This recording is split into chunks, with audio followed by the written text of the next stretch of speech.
In this episode of Madhouse, we speak to Morris, a digital collage artist, about his process, his life, and how he gets to create amazing digital art. Hi, Morris. Hi, Gabriel. I see you've joined the Asylum Podcast. Welcome. Yeah, thank you for having me. I'm honored. Yeah. Let's just chill and relax in this chair. I wish people could see this. I should start doing videos of this podcast. True, you should. Yeah, maybe just be like, cool. I guess be like, you guys, this podcast has such a vibe. I'd be like, yeah, true. Anyway, so let's not waste any other people's time before they may turn off the podcast. They're like, these guys are now just in their own plot. Yeah, I want you to introduce people to listeners, who you are, what you do, what you're up to, the whole 9 yards. If you're single, lol. Yeah. For those single ladies who may be like. Okay. My name is Maurice Higenyi. Okay. Buya. Okay. And I'm currently in Nkozi. I'm finishing a bachelor's of environmental design. Okay. And I'm a self-proclaimed creative. I like to identify as a visual artist. Okay. Visual artist. Yeah. Specific to digital collages, digital paintings, and surrealism. Surrealism. And currently, I began monetizing my trade in 2021. Okay. That was my plan actually from previous December. Then, that's what's up right now. Ah, nice. Yeah. So you're doing a lot of collages. I've seen your stuff. It's really cool. Like clever collages and like photo manipulation where you like chopping things up and yeah. It's pretty cool. I want to know, how did it begin? Like, how did this whole collage thing begin? Like, origin story of collages, because it's such a unique way. I've seen a few people do it, but like it's such a unique way of doing it. Okay, yeah. Oof, what do I say? Do I begin from primary? Do I begin from... I would say when maybe from the time you realized that you could actually manipulate photos and put them together in such a unique and interesting way. Okay. And like some of the inspirations and artists, because I know there are artists around the world who do this pretty cool style of like photo manipulation. And like, how did it all begin, and like your process and your hustles and like getting to what you're doing now. All right, so in our first year, at the end of first year, we have a field experience where we go out to different parts of the country with our classmates. We visit places, we study the cultures, because in relation to art, to design, you have to understand people, to understand where they come from. Yeah. And while we're doing that, we're also taking pics. We're having fun, we're having pics. There's a time I went to Wind Impenetrable. Yeah. So during that time, my groupmate had an S6. Yeah. I had an Infinix, but the S6 used to take serious pictures, nice pictures. So I'm done. We used to take the pictures of the group to post on the blog. Then during that time, I really enjoyed photography. So the first thing I learned was Lightroom. Lightroom. So, but Lightroom wasn't the first Adobe app for me to get acquainted with. In school, while doing presentations, we had to learn Illustrator for just presentations in design, Illustrator.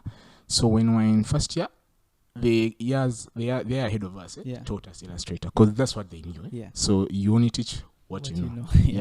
So no one really taught us Photoshop except for one session. Our lecturer taught us things like, I don't even remember, but I'm going to presume it was things about the pen tools, things about cutting, So back to field experience, we're taking pictures. I enjoyed editing. I liked how it would come out. And how they manipulate colors. Along the way, it got boring. Once I took a picture, I had to accept that it was that. It was that. If the tree is here, the tree is there. You can't do anything about it. It's like I was limited. So we first put a pause on that. Then sometime I'm going through Instagram. I see my lecturer's account. Chapat. It's not a big deal. But during that time, I was doing animations, cartoons. I was like, man, this is so cool. Like, I want to do this. I want to take a picture. No picture like you stayed there. But instead, I turn you into a cartoon. Now there I have some control over the picture. So he was doing cartoons. I was like, man, how am I going to learn this? So fortunately, the university has unlimited it's Wi-Fi. The internet in Ngozi is kind of so I went on YouTube. I asked put in exactly what I wanted to learn. Yeah. How to change a picture into a cartoon form using Photoshop. You get it? Yeah. Actually, guys always ask me, what videos did you watch to become good at Photoshop? But I don't know what to tell them, because I just look for exactly what I want to do. Yeah. Then I do that. Then along the way, I keep those skills. I keep on going. Yeah. So the first things I learned were animating. So down there, I was doing cartoons. Then it got boring, actually. My sister is on one time told me, like, now interesting. You're the first person who, like, everyone has put animation as the ultimate, like, an art form. And now you're like, hey, I got bored of drawing animated things.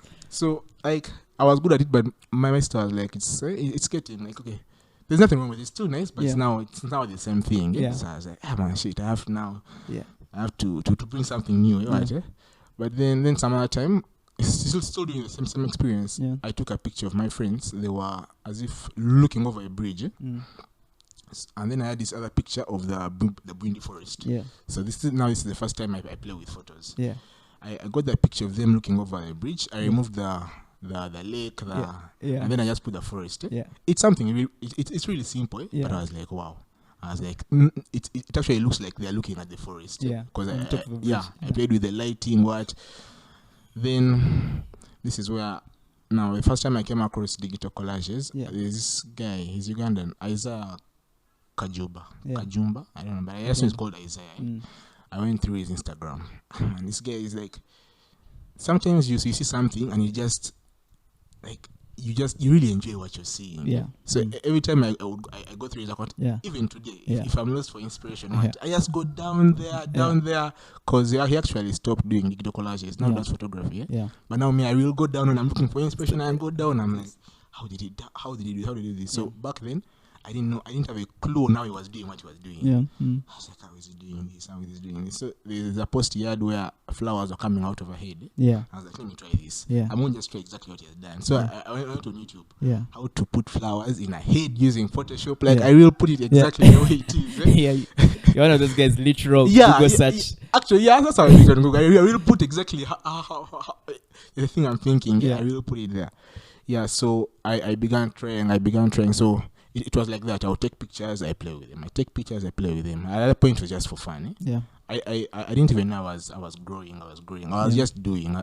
So if I'm watching a movie, for example, and there's this message they're communicating. I'm like, let me try to put this in a collage form. Yeah. Keep on trying. So at that point, it's Isaiah and Chapat who have influenced me. Yeah. Now the rest is just me and YouTube. Me and YouTube. Then there's a time I stopped posting, like for a year and a half. Yeah. That's the time when we're doing sustainability at Inkozi. It's a heavy project, man. So I had first chill. Then during COVID, I'm like, man, I've chilled for a long time. I'm sleeping on this thing. Like, I really enjoy doing this, but I'm sleeping. Yeah. Then I did a post for some. I did a post. It got out of remarks. I was like, man, it seems I still have it. Yeah. So I was like, man, I'm going to keep on doing. Yeah. So I kept on doing. Even if it was trash, I would just post. Even if it was trash, I would just post. Then then also I should add, the first time I put my art on boards, I was making a gift for a friend. Yeah. Then I decided to just, because I was trying to make a nice gift, something that has value. Yeah. And I do want very sentimental. And I didn't want to spend money because I'm in campus, man. I'm not going to go spending more money. So I was like, hey man, there's this thing I can do. Yeah. So I took my time. It took me like a week. I did that post. I made it. I gave it to her, and she really liked it. Yeah. That's the first time I made a board. Then the second time I made one for my sister. Yeah. Now it was like 2 years ago. After that I was chilling. Yeah. So again during COVID. Fast forward to December, my mom wants us to make a gift for our grandparents. Yeah. And she wants a cheap gift like 100,000. Yeah. I'm like, you know what? Let me first try this thing again. This now digital painting. Yeah. So I like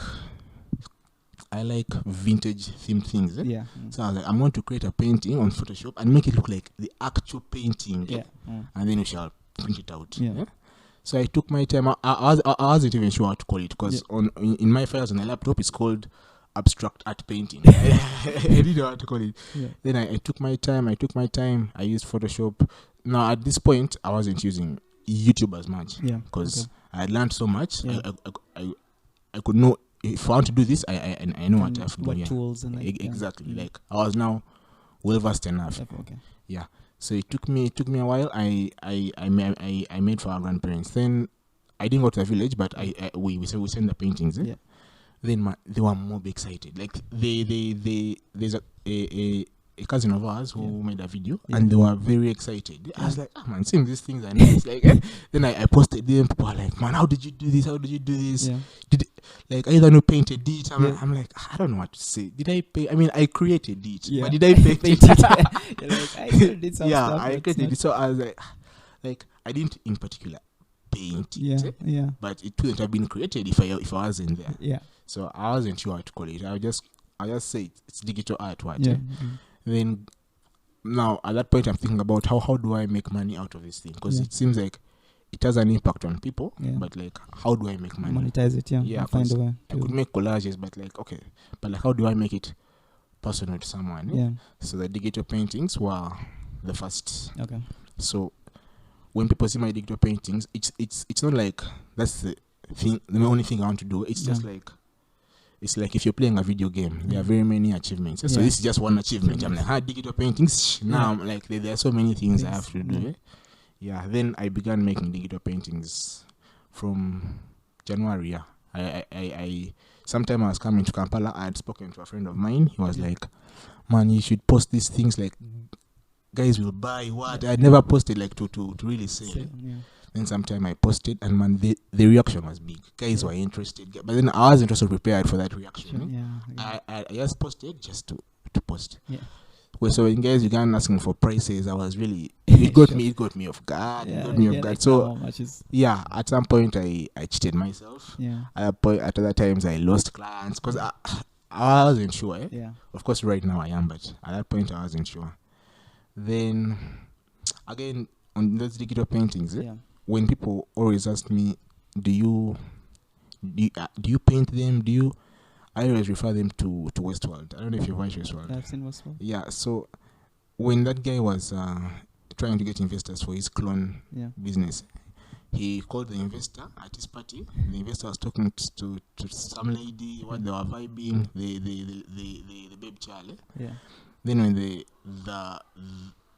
dog came, he was like, I want you to invest in my thing, what? This guy is like, why would I what? Like, they are clones. There's no one else with a clone, what?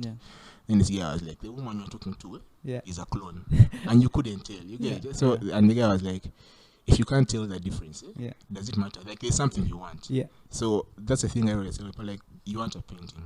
I won't give you a painting. It doesn't matter how I do it. I'm going to give you a painting. That's the painting you want, right? Like, you just tell me what you want. And then I'll do that for you. So my first clients were, there's a friend of mine who graduated. Elizabeth, she was my first client. Then Elizabeth, first client. Shout out. Then some family members, some cousins. Then I began telling people that if you get me a client, I give you 10% commission. Nice. Then after 10 clients, we can increase the commission. Nice. Because I also know it gives me more reason to pitch your message, so to tell people about you. Exactly. Like if I tell about something. People only do things honestly when they're benefiting. If there's some incentive to exactly. Sure.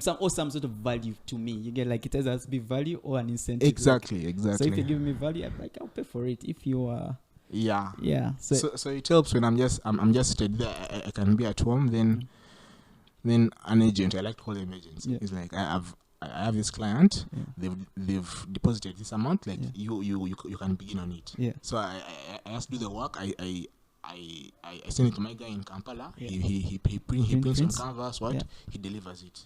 So like it's a very sustainable thing for me, and I really like it. That's nice. But my end game is I really like surrealism a lot, because it's like you're creating your own world. And there is this page on Instagram, Grandmother of Photoshop. They have the craziest, like, you cannot even tell it's Photoshop. You can think it's photography of just another world. Yeah. You see, now that's where I want to end up from. Like, why, like, is this photo real or is it manipulated? But yeah, but like it's so real. Like it's, but because you know for a fact, a sheep cannot have a human head. You're like, this is obviously fake. But you can, like, you only know that because you just know that's not in real life. It can't happen. But the photo looks so real, like that actually looks like a sheep. Exactly. Some nice stuff. Yeah. So it's really cool. It's funny now. It's like I'm coming from photography of the real world to photography of this other kind of world. Yeah. Yeah. So that has been my journey up to now. Nice journey. Yeah. So I've been very fascinated because you've shared a lot of interesting things in there. I wanted to know, like, your perception on patience and time in terms of building skill. Wow. Of course, you need them.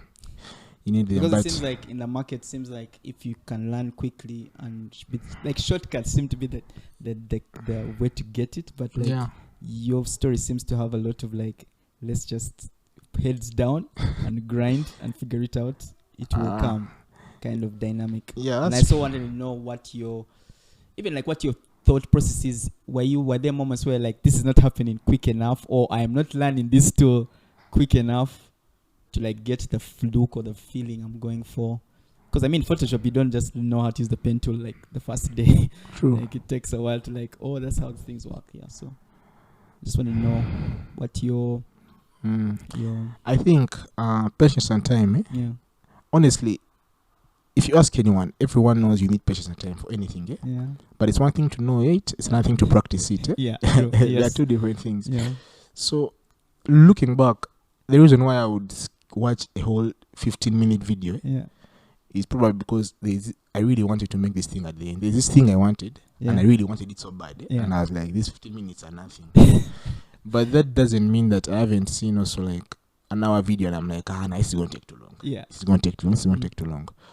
But looking back, I wouldn't be where I am now if I had just tried to be here like in 6 months. It took me a while. Yeah. It took me a while, and I guess it really goes back to how badly you really want something. If you really want something, then you will be able to be disciplined enough to like, you know what? To go through the pain. Yeah. Because like, you have to trust that. The process. Exactly. Trust the process. Trust it. The problem is there are two schools of thoughts. There's the process and there's the results. Yeah. So guys really want the results. Yeah. And they forget the process. Yeah. The results. They forget the process. Okay. And then a lot of like superstars seem to not tell people about the process, I guess. Now that's another bit. Another bit. When guys are I want to begin this thing. When I'm posting, I post the whole process. Yeah, I've seen you've started doing that stuff. You've done the thing with the trees. I saw the thing you did with the trees. Yeah. And you're sort of showing the breakdowns, like showing like how you put it together. True. Yeah, because people want to feel like they could actually also do this. But if I just show you something, you're like, okay, it's nice, but I can never do this. So you'll go on YouTube, you're like, man, I can never reach where this guy is. But maybe if you see me doing it, you're like, wait, he just did, okay. Oh man, hold up, I can also do it, I can do this. Like everyone wants to picture themselves in someone's shoes. So that's why when you hear even stories of guys saying, this guy dropped out but he's now rich, they're like, hold up, wait, that means I can be in this person's shoes because I'm even better than this person. Me actually finished what? Cool. Guys want to be in other people's shoes, but they're not talking about the processes. I think involved in between those shoes. You're like, hey, he dropped out of school, but he has not told you that he had to go and work 17 jobs. Exactly. to like have survive and get to that position. So like, there's also another person I want to talk about. Raymond. I don't know if you have seen his podcast. Raymond. Kahuma, yes. I've heard of Radioactive. Yeah. So you see, guys are seeing him. He has made it like he hasn't made, but he's making it, and he's doing really nice things. But no one is interested in the 3 years, the past 3 years. Where no one cared about. Like he had to put in work, he had to learn so much, and learn again. So and also in the small practices in life, if you realize anything everyone has ever been good at it. They put in time. Yeah, they put in time. Even if you're playing Pasa, you're not putting time to be good at FIFA. If for those who don't know what Pasa is, it's PlayStation. So like, people may not know what Pasa is. I don't know why we don't call it Pasa. I want the gaming community wake up, man. Like such an opportunity. I actually thought it's known as Pasa. No, not in Kampala or in Uganda. In most people, but like if it goes out of like Nairobi, if you go to like around the world, like they may not know what Pasa means. Like you're like, what, we're playing Pasa? Like so I'm just clarifying for those who may not be even people I think in Kampala who are not in the gaming community may not know what Pasa means. True. Yeah, but Pasa is PlayStation. Yeah. And also habits like gym, like when you see anything someone has been good at it, you always put in time. But it all goes back to discipline and how badly you really want this thing. If you really want it, you'll put in the time. Have there been any struggles as you sort of building the skill that you really want to talk about? Like something you're saying, hey man, like there's this one thing that just really, so that like I feel like a lot of people like what is the industrial process and stuff, but I think just for like clarity and also just more relatability, I feel like sharing. If as you're trying to learn this collage thing and like the animation thing and all the things I've been trying to figure out and tinker with and get good at, where is there like a problem where you're like, oh, that's a challenge, and like how you sort of overcame it, or if it's still a challenge, how you're overcoming it slowly. Okay, of course there are challenges, right? I'm just trying to look for one. I like to think of designers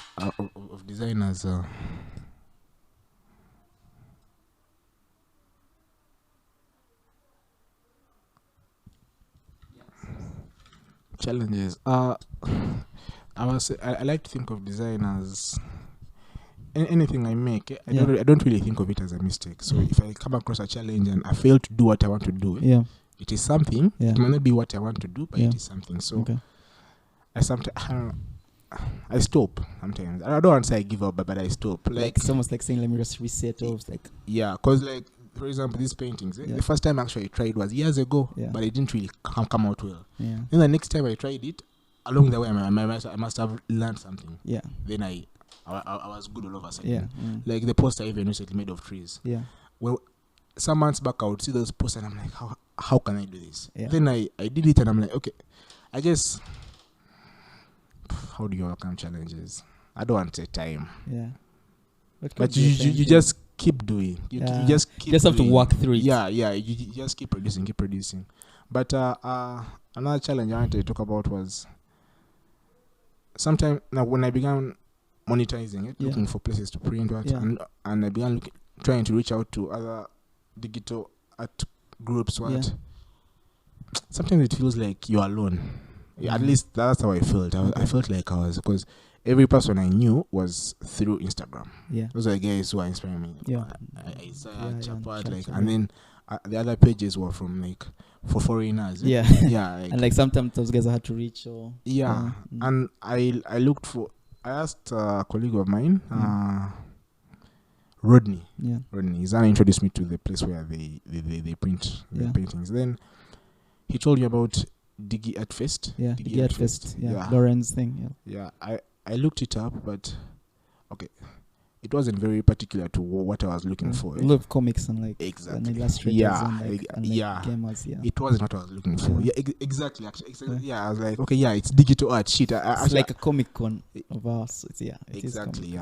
The closest that has actually come to me is the current exhibition at Motive of digital art. Okay, I've heard of it. Yes. And if I had known, then I could have published. I could have put there some of my work. It's just because I didn't really understand the advert. They said female digital artists. So I was like, is it digital art for about like female empowerment or female digital artists only? So I was confused. So that part. Then also sometime there's this other guy in South Africa, Joe Human. When I was thinking about monetizing my art, his podcast helped a lot. He's a brand developer, brand builder. He really has. He talks about value, how it has to be about people, connections. It's the same things you're telling me before. So Now there is that guy in South Africa. He was actually on Forbes 30 under 30. Then there is an artist in Uganda. I don't want to mention names. So I hit up this guy Joe Human on Instagram. And he responded, and he was willing to create a conversation. But he's in South Africa. Like he didn't even. Honestly, even if he didn't respond, I would understand. I'm like, I'm in Uganda. I'm not really going to even. Person, But then this other artist in Uganda just he blue ticked me. Like blue ticked you. And it happened twice. So I was confused. The challenge of like real conversation of like, if we're in the same business together, let's have a conversation. Let's share ideas. Let's share challenges. Let's share insight on certain things. Because we're in the same space anyway. We're going to meet each other, whether we're competing or we're friends. So like, I guess being friends is not a bad idea. But I get what you're saying, where you sort of feel alone and like there's no. So it's like you're seeing this other person doing their thing, and you're like, how are they doing it? And you know you won't find that because they won't tell you. So it's like. It's like there were so many small islands, and yet if we're together, I mean, it's okay for us to compete against each other, but we're in the same island. Competition is healthy. It's healthy, Innovation, be like, hey, that's the brush you're using. Okay. Exactly, that's now true, use your brush in a different way. Exactly. And then you're like, what? That's what I'm going to there are some guys I see, I'm like, man, this is hard. I'm like, now it's my turn to bring something hard. There's something like that. But now if we're all doing our own thing, there's no one learning from. And you're also not talking to each other. You get, because they're saying like MTN and Airtel most likely talk to each other, even if they're not really friends, but they're like, so that's what you're using. Oh, that's what, okay, you get. But I have a feeling they talk to each other in this space. They're not really they're competitors, but they're not islands. True. So I would look forward to that getting better. But as I said, it seems like with Motive, there's something happening. But if it can keep on growing, keep on growing, it would be a nice thing. We could really go so far. Yeah, I think like if more creative people like have conversations with each other, and not from like a very like petty thing of like my secret, my idea. Because I tell people, what you know how to do. There's a guy who has a whole course on the thing. You know what I mean? And it's free on YouTube. Exactly. Like there's there's nothing secret about what you do. Like the only secret thing is your personality in the art. That's the only secret sauce. But otherwise, nothing is new. Like how to take a picture. You guys are sharing how to take a picture. How to do this, guys are doing it. But as you're saying, like I feel like there should be more opportunity for creative people and just creators to be in a space where there's open dialogue about things, about processes, about like ideas. Because also I think also that brings about conversations about like standards. And like and ideas of like that is the best of the best of that, and that's what you get. That's where the direction is, like you're saying, grandmother Photoshop, where you're like, if you're talking about collages, those guys are like the thing, and you get. And I feel like also in the market there needs to be this conversation of like those kind of things, and I think that only happens when like the creatives in that space start having open dialogues and sharing information. Then certain things start happening where like guys know, hey, if it's not a 4 by something, it's not a standard collage. You get, and all the guys know like 4 by something is the standard for a good collage. You get, and also the like your customers and people buying collages kind of now understand that that's not a good collage, that's a good collage, because all of you have started developing some sort of standard. Yeah, but I guess that's the thing. I also wanted to know something very weird. Photoshop versus like why Photoshop? Like why now, because I mean there are other competitive tools that are good enough, I would say, like they really touch close to, I mean even some are better but like why Photoshop? Like was it just natural, like from Lightroom it made more natural sense? No, actually, as I said, I first learned Illustrator. So you already comes into like the Adobe kind of workflow? But only those four: Illustrator, InDesign, Lightroom, and Photoshop. But why Photoshop? First of all, using Photoshop for art school, for presentations, wasn't really smart, because Illustrator was much easier. Just the artboards it was lighter. You just put the artboards, you just put the work, but I just feel like there's nothing I can't do with Photoshop. Like I can do everything. Like I if it's anything 2D, and I can think about it, then I can do it. But even Photoshop now has 3D, right? Yeah. But now with 3D, I'm trying to learn After Effects. Okay. So while learning After Effects, I'm also now realizing, hold up, this After Effects can do so much easier than Photoshop. Yeah. You see, But it's all about like I just don't see anything I can fail to do. Yeah, okay. With Photoshop, but that doesn't mean there aren't other apps. But apps. It was just a much natural thing for you to. I've just used to the thing. Yeah. Adobe is your best friend. Yeah, I really. There's a friend of mine who introduced me to GIMP. There's GIMP, Affinity Photo. Yeah. But also, GIMP is dangerous. Like, guys do some really cool things in GIMP. Like, when you see the stuff guys are doing in GIMP, you're like, wait, that's GIMP? Like, wow, okay. It's not the tool. It's the person behind the tool at the end of the day. I'm conflicted about there's this thing of where you master this one thing and be very good at it, or you be a master of very many things. Yeah. So, but I think like the tool is not the problem. I think maybe it's just like mastering the art form. I think the tool can always be something changed. You get like, if you're a rally driver, if I give you a Mercedes or an Aston Martin, you will still be a rally driver. You shall have to ask Hamilton there. True, but I'm saying Hamilton in a McLaren, he may do some damage. You know what I mean? I understand. Because he's a good driver. So like good driver behind a decently good car, because all those guys build really good cars. True. So like they just need a decent and really good driver behind their decent machines. I guess some damage can happen. I guess it's because I just found myself in Photoshop. You know, actually I did the grad project presentation. I didn't choose Illustrator. No, I didn't choose a CAD. CAD. I only used Photoshop to create the plans, the elevations, the plans, everything. And I hope my lecturer didn't hear this, but the guy he saw them, then he began telling people that I knew how to use CAD. And I just put on. I created all those plans, elevations, the perspectives, everything from scratch in Photoshop. So, and that whole experience of doing that whole the project in Photoshop. I was like, man, I could even do an ARC project in Photoshop. I'm like, what can't I do in Photoshop? That's when I was like, man, Photoshop can do so much. Yeah, it does. But they really stacked it. They can do quite a lot. Yeah, but of course, if there's something that's better and I know about it, I'm open to learning it and going crazy, doing another 2 years. Exactly. I always think about that. No, I'm learning After Effects, and I'm like, shit. That means I'll only be good after like 4 years. Yeah. I'm like, shit, but it's okay. I'm like, it's okay.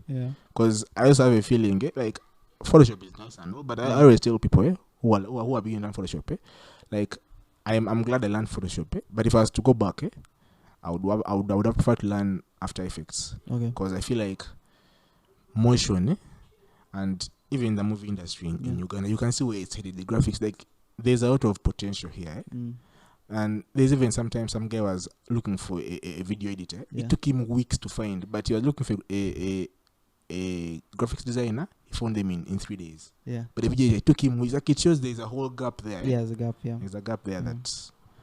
But maybe also because of the demand. It's not a lot of demand for.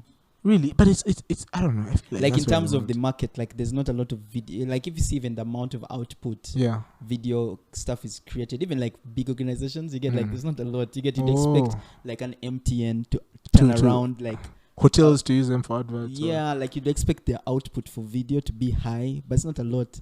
I think also because maybe it's also the cost of it. Because video is also not a cheap thing. The graphic, you just put like a graphic post and you're dude. Video is like you have to get a day to shoot it, then some 2 days to edit it, then post it, and then like it's a whole cost. I think it's still because video is still not a cheap.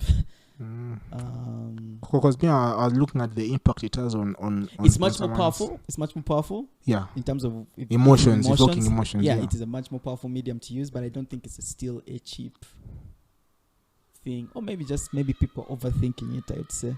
Or maybe because you see, okay, I don't want to. Of course, the price matters. But what if what the case is the video editors there are not making work that is worth the price. True, there's also that thing. There's also that challenge of like, the videographer, the video editor, they're not as to par to like the sum of the value they bring to the table is not worth what they're asking for. True. They're saying that hey, pay me 1 million, but then like you're like, okay, if I'm gonna pay 1 million, then I better make like 2 million, 3 million from one video. Like don't make a TikTok video like something someone can also do on their phone. Even if it's a TikTok video, like I mean, your value to the table. Whether I did to make a TikTok video and he said, hey, 1 million, I'd be like, cool, TikTok video for 1 million. But like when I post a TikTok video, am I guaranteed to the results that from your creativity and your ability to craft a story and evoke emotion should be, you get, and maybe that's the stuff video guys need to be working on, or skill they need to be really instead, because I think a lot of video guys work on visual aesthetic a lot. It looks nice but doesn't make me feel anything. Yeah, I want these things that, like, as you're watching, the whole screen tears, the hand comes out. What? Like, yeah, you could do. I mean, like, but that's if it's important for evoking the right emotion. You get, because again, you could do all those cool things, and I'm like, You get, there are videos that like that they're cool, they're crazy, but in terms of like convincing you to engage or buy the product, you get like you get like if you look at Coca-Cola adverts, simple videos, but the emotion they evoke, the nostalgia they make you feel of like, oh wow, friends, family, you know what I mean? Like they make you feel all these warm, fuzzy feelings, and they're just showing people hanging out, family, you get, and they have won. Well, like for you doing like, okay, jumps out of a building, what, buy my shoe. You know what I mean? If you had a serious landing with a shoe or something. But still, like, you get, like, sometimes also I feel like maybe people need to know their audience. Yeah. Sometimes I think people go for, like, cool visuals, but they don't know who they're talking to. And, like, sometimes it fails to land, like, really nicely in the audience's face. So you have made a cool video for your product, but the audiences you're selling to does not get this coolness that you're sharing. But for you who's in marketing or wherever, you're like, yeah, it looks nice, what? And then you're like, that does not make any sense. It looks cool, yeah, but don't get it. You get like, I'm not convinced to buy a thing from you. I'm sorry. So, yeah. It's just cool art at the end of the day. So unless you did it for cool art, like a vanity art, I'll be like, yeah, great, man. But yeah, so as we continue, I wanted to know, there's one last thing we're going to have a conversation about. It's really where you're going, what you're planning to do, the cool things you're trying to do. Things you're trying to learn. I just keep on trying new things every day. It would be nice to one time be moving in Kampala and there's this billboard with my art. What? As art or as for commercial, like advertising, or like just like, hey, my art is on the billboard? No, it's like I'm doing it for a company or something like that. Not art, like not like, hey, I'm that gangster. Like my art is on a billboard. That's how cool I am. So I don't know why guys all want to be in billboards for advertising. I'm like, why don't they just put your art up there just for the sake that it's nice? Yeah, you're paying a lot of money, I presume. I'm not sure, but I mean, again, like my art is up there. Yeah. Then, as I said, I'm learning After Effects because I'm trying to go into like motion graphics. Yeah, in motion graphics. And that's it. I just keep on doing, because even with the paintings, I keep on doing and I keep on improving. I can feel the improvement. So I just keep on doing, and everything. If along the way I get something new, achievement unlocked. I keep on achievement unlocked, and I keep on going, keep on doing. That's nice. So our last thing, if we're bored people for the past like 30 minutes of this conversation. What life advice from all the things you've learned doing your collages, would you want to leave like people who have listened to this podcast with, like just something, just a life thing that you've learned as you're doing your thing that you think they can take and apply to their life or their creative life or just life generally? If you really want something, you'll find a way to get it done. So that's what I believe in. Excuse. Yeah, money is not an excuse. If you really want something, you find a way to get it done. Cool. That's the thing. Thank you so much for your time, Horace. All right. Thank you, Gabriel. It's been awesome. All right. Thank you. We're done. Bye. Blah, blah, blah. Plays a song, outro song. Yeah, we can do that. We just do like an outro song. Poop.